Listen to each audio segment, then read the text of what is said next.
For decades, the United States Navy prepared for naval combat with the Soviet Union, followed by Russia and most recently China. However, the largest US naval conflict since the Second World War was not with a global superpower, but with these guys, the Houthis, whose weaponry traditionally involved assault rifles and pickup trucks. But with the recent backing of Iran, the rebels have transformed with an inexhaustible supply of aerial and naval drones, as well as ballistic and cruise missiles. Even more concerning is the increasing evidence that both China and Russia are covertly supporting the Houthis with intelligence and weapons manufacturing capabilities. With support from such powerful allies, it's no surprise that the Yemeni rebels have managed to engage with the US Navy in the most sustained combat in over 8 decades. And things got fierce. The Houthis seized civilian vessels, attacked over 190 ships with relentless barrage of missiles and drones, sinking 2 and damaging at least 30 more. They then decided to even target American warships, which in retrospect was a dumb idea. Houthis launched over 170 attacks with swarms of drones and anti-ship missiles. There were some close calls, including an enemy's cruise missile that came within a single mile of a US destroyer before being obliterated by its close-in weapon system. In a stunning turn of events, sailors aboard these destroyers were forced to use their 5-inch deck guns to shoot down aerial drones, a drastic measure that was taken to conserve their dwindling supplies of missiles. The skies offered no sanctuary.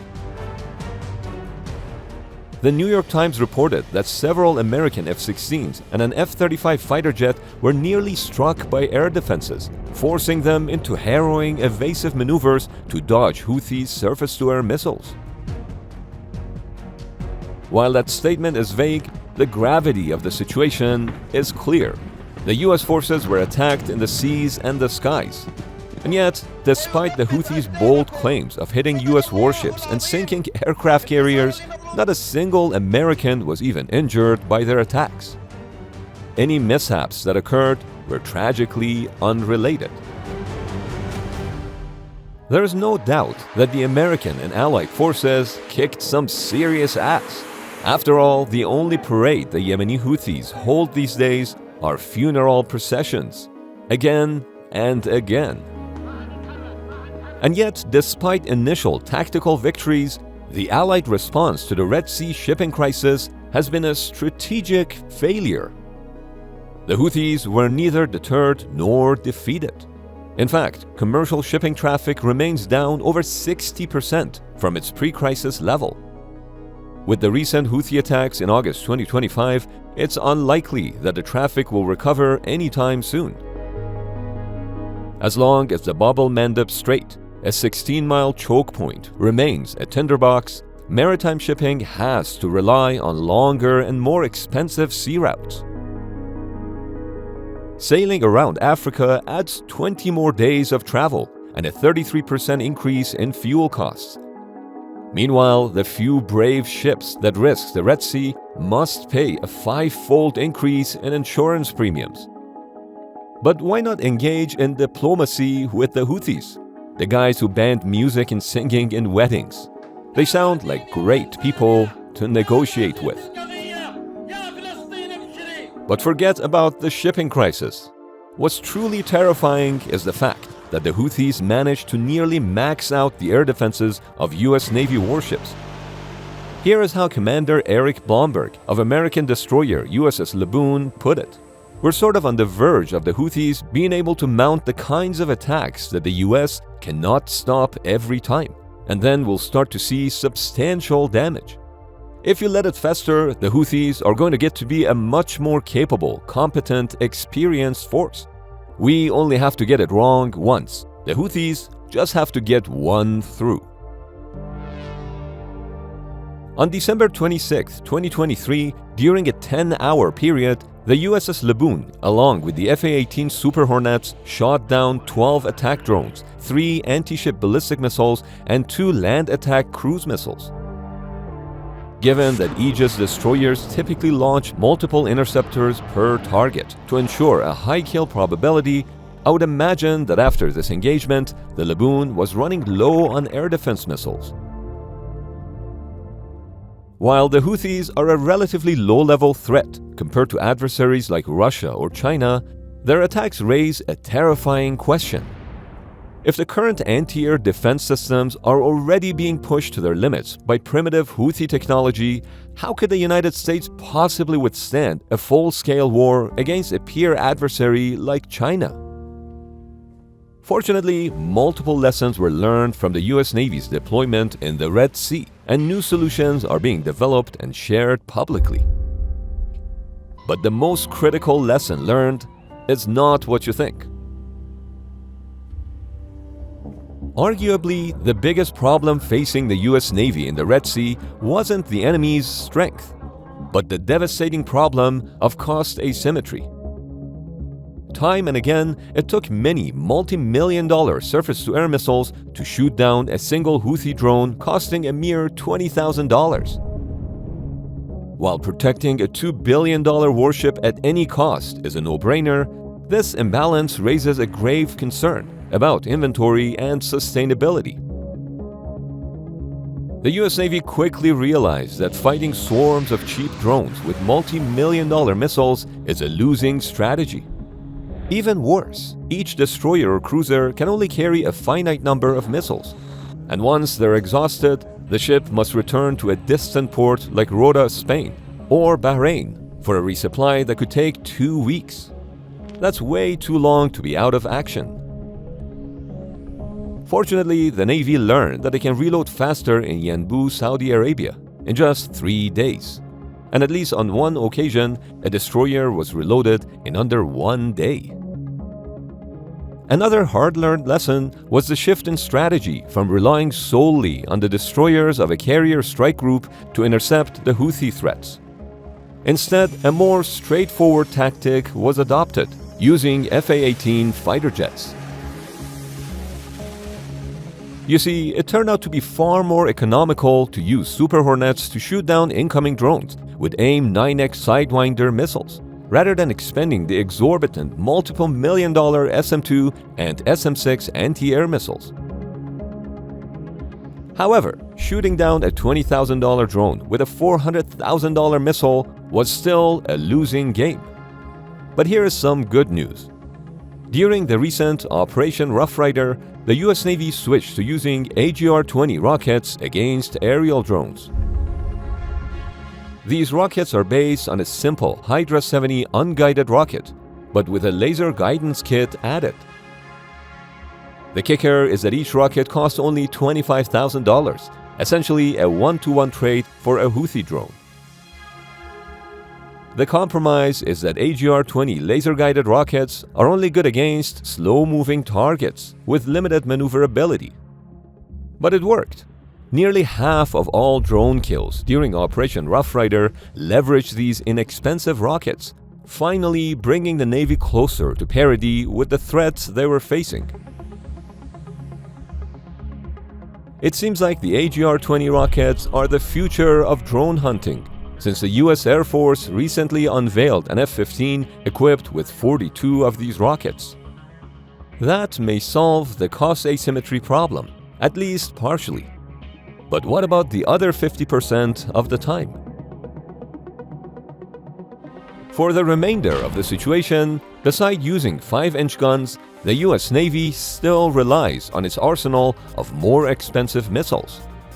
For reference, a close-in weapon system firing 300 rounds would cost $8,100 to destroy a single target. Even better, a directed energy weapon would cost only $5. But relying on these methods would be risky because they're the last line of defense. A far more viable solution is the Coyote system, which uses relatively cheap $100,000 interceptors to destroy enemy drones. Similarly, Anduril's Roadrunner anti-drone interceptor costs $500,000, a fraction of the price of a traditional interceptor with a similar range. And not to mention, if it fails to engage a threat, it can safely return back to base to be reused later. Now for the truly bad news: the dwindling supply of missiles. In a single day in 2024, the US Navy fired over 80 Tomahawks to hit 30 targets within Yemen. That's more than an entire year's worth of Tomahawk production. In 2023, the United States only produced a total of 55 Tomahawks.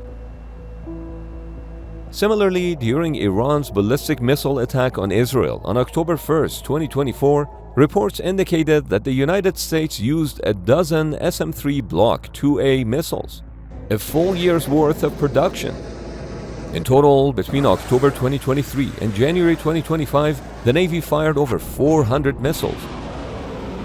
More recently, during the 12-day Iran-Israel war, the US Navy fired 80 SM-3s against Iranian ballistic missiles, a staggering 6.5 years' worth of missile production. The current procurement of SM-3s remain at 12 missiles annually for the next 5 years. I think you get the idea. The current missile production rates are a significant strategic concern. If America wants to be ready for the conflicts of the future, it must be able to produce weapons in sufficient numbers. The biggest bottleneck in producing missiles are rocket motors and electronics. The situation with procurement of other missiles is only slightly better. In 2025, the US Navy is expected to procure just 125 SM-6 missiles, a number that's planned to increase to 300 annually by 2029. The production of AIM-9X Sidewinder is currently 1,400 missiles per year, with a projected increase to 2,500 in the coming years. Besides the dire missile situation, the US Navy faced several other critical challenges during its most intense combat in 80 years. These included significant issues with intelligence gathering, aerial refueling limitations, and in my opinion, the single most important problem that must be addressed. The first problem becomes clear almost immediately. The Navy's aircraft struggle to gather any meaningful intelligence on their own. Without having boots on the ground, gathering intelligence is tough. As a result, the carrier strike group relied on using advanced targeting forward-looking infrared targeting pod on their F/A-18 Super Hornets to locate targets on the ground. The challenge with using this 2 decades-old technology was that they lacked the image resolution necessary to detect and track the Houthi drones on the ground. As a result, the Super Hornets had to rely on external intelligence assets, such as the US Air Force's MQ-9 Reaper drones. But using these drones also proved problematic, for 2 reasons. First, the Reapers were easy targets. At least 15 of them, costing a total of $450 million, were shot down by Houthi air defenses. The second problem was that using MQ-9s was an extra step in the kill chain. The Navy and the Air Force had to coordinate through a cumbersome command and control network, creating delays before a target could be neutralized. This also went against the US Navy's core goal of having its carrier strike groups be self-sufficient. The good news is that the Navy is in the process of replacing old targeting pods with superior Lightning ones, which offer at least a 50% increase in resolution and range. But this will take years. Since the US Navy shifted from mostly relying on destroyers to F/A-18s to eliminate aerial threats, keeping as many fighters in the air as possible became a priority. But a new problem emerged: refueling. Traditionally, the Super Hornets can refuel each other using a buddy store aerial refueling system. However, this method transfers a limited amount of fuel, forcing a significant portion of the carrier's fighter force to act as tankers.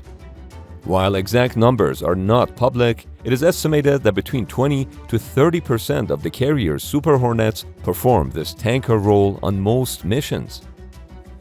But when Air Force tankers are available, a supercarrier can commit this entire fighter air wing to combat. However, this reliance on external support compromises a carrier strike group's self-sufficiency, especially during long-distance operations. In the long term, the MQ-25 Stingray, a carrier-based autonomous refueling tanker, is expected to fix the fuel issue as well as help with reconnaissance. With that said, all these material concerns become meaningless without a crew that's needed to operate these war machines. During the Red Sea crisis, sailors were pushed to their limits, remaining at sea for extended periods under constant attack. For example, during the USS Eisenhower's 9-month-long deployment to the Middle East, multiple port calls were cancelled, resulting in the carrier reportedly spending 200 consecutive days at sea without the opportunity for his crew to set foot on land. While those sailors proved to be relentless and the fleet was continuously resupplied during underway replenishments, a significant problem remained: morale, which is arguably one of the most important issues since it affects everything else. Extended periods at sea decrease the crew's morale and can lead to a decline in the material condition of the equipment that is in need of repair. Nothing, therefore, is more crucial than routinely rotating sailors out of the fight during port calls, for nothing lifts the weary spirit and boosts morale quite like an ice-cold beer.